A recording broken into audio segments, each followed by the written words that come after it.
Assalamualaikum warahmatullahi wabarakatuh.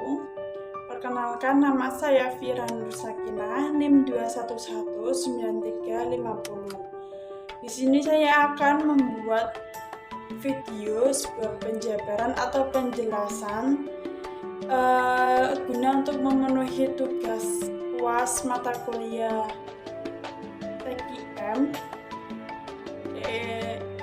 yang diampu oleh dosen Bapak Mutamam ya.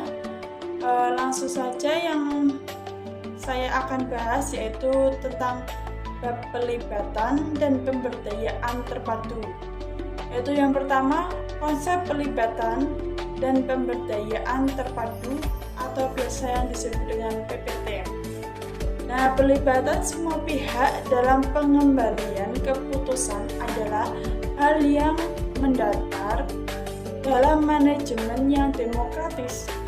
Dalam TKM, hal ini juga sangat ditekankan dan individu dilibatkan tidak hanya pada pengembalian keputusan, tetapi sampai pada pelaksanaan solusinya. Nah, untuk itu kebijakan pelibatan terpadu harus dibarengi dengan pemberdayaan bagi mereka. Jadi pemberdayaan di sini tidak hanya berupa pendidikan dan pelatihan saja, tetapi sistem manajemen yang dianut hasil sejalan dengan maksud di atas ya. Nah, selanjutnya yang kedua yaitu tentang penerapan PPT. Nah, upaya-upaya di atas yang sebelumnya yaitu tentu tidak mudah dilaksanakan. Jadi kendala akan dijumpai terutama untuk organisasi yang sudah lama menganut manajemen sistem komando atau otoriter, top-down approach. Beberapa tantangan berikut menurut Goetz dan Davis perlu diantisipasi ya dan disikapi secara tepat sehingga PPT dapat mencapai tujuan. Nah, hal ini disebabkan oleh apa saja? Itu yang pertama, keengganan manajer. Hal ini dipengaruhi oleh beberapa kondisi ya. Yaitu yang pertama, ketidakamanan posisi. Jadi PPT potensial mengurangi kekuatan manajer. Nah, selanjutnya itu karakter pribadi. Jadi bisa jadi masih banyak manajer saat ini dalam menghadapi karyawannya memegang prinsip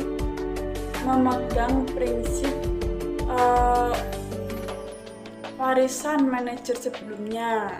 Jadi karakter pribadinya itu ya yang susah. Tantangannya yang berikutnya yaitu ego. Status manajer berpotensial menuju ego sebagai manusia dan mendorong manajer bersikap I'm the best, I'm the boss.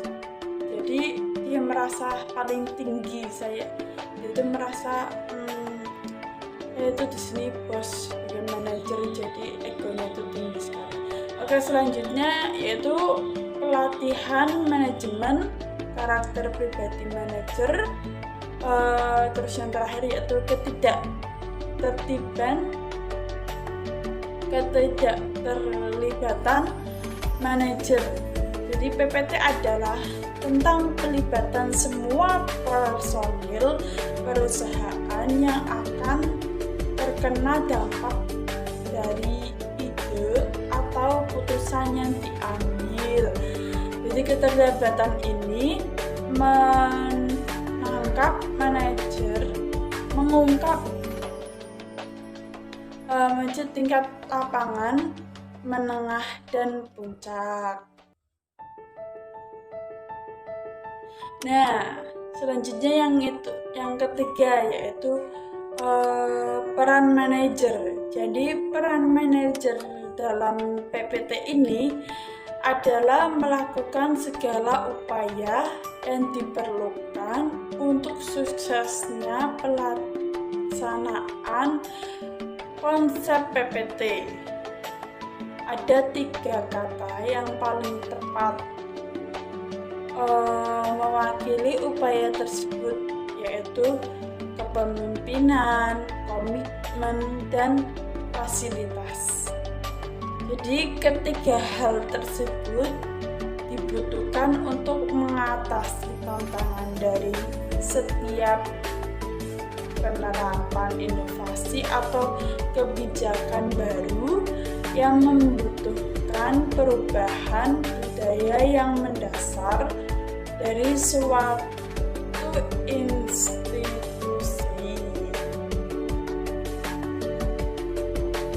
Nah, selanjutnya yang keempat yaitu implementasi PPT. Jadi dari implementasi PPT sendiri itu dapat diilustrasikan menunjukkan perlunya 4 tahap, yaitu yang pertama menciptakan lingkungan yang mendukung implementasi. Yang pertama itu menciptakan lingkungan yang mendukung implementasi PPT sedemikian rupa sehingga individu-individu yang berinisiatif dan pengambilan resiko berani muncul dan mendapat dukungan. Jadi yang kedua yaitu mengidentifikasi target-target hambatan dan cara-cara mengatasinya. Kemudian yang ketiga yaitu siapkan perangkat di tempat. Jadi harus menyiapkan perangkat yang ada di tempat tersebut. Kemudian yang terakhir yaitu mengkaji, merevisi, dan meningkatkan. Nah, dalam menciptakan lingkungan yang mendukung, inspiratif, inisiatif. Nah, jadi yang mendukung menciptakan lingkungan yang mendukung inisiatif itu maksudnya gini. Dalam menciptakan lingkungan yang mendukung inisiatif karyawan dan keberanian mengambil risiko, manajer perlu melakukan hal-hal seperti yang pertama yaitu mempercayai kemampuan karyawannya untuk sukses. Kemudian yang kedua yaitu sabar dan memberi karyawan waktu untuk belajar. Kemudian yang ketiga yaitu memberikan arah dan struktur PPT, ya. Yang keempat itu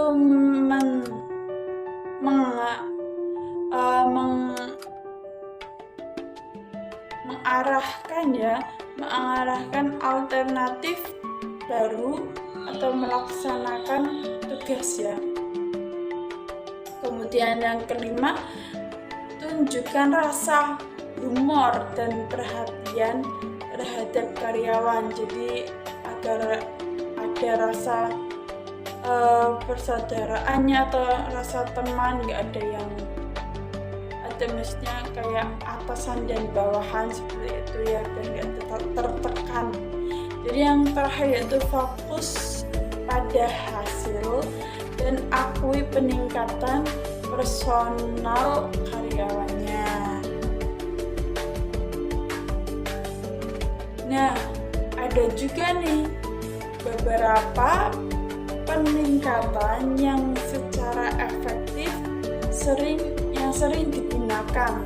Jadi yang pertama, curah pendapat, teknik nominal group, kemudian gugus mutu, terus kotak saran, dan yang terakhir itu datang ke tempat kerja.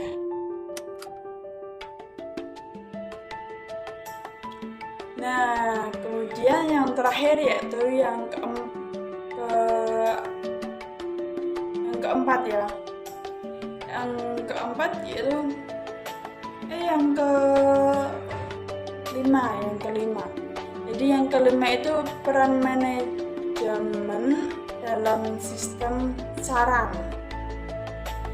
Seperti apa sih perannya?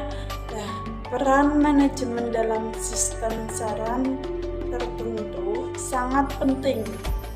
Manajer sebagai pihak pengambil keputusan dan pemimpin pelaksanaan keputusan adalah sentral dan termasuk peranannya dalam sistem saran. Masing-masing tersebut tahapan dapat dijelaskan sebagai berikut ini ya. Sebagai maksudnya gimana? Yang pertama yaitu menetapkan kebijakan. Yang kedua menyiapkan sistem saran. Yang ketiga itu mempromosikan sistem saran. Yang keempat itu evaluasi saran dan sistem saran. Yang kelima melaksanakan saran. Kemudian yang keenam penghargaan karyawan.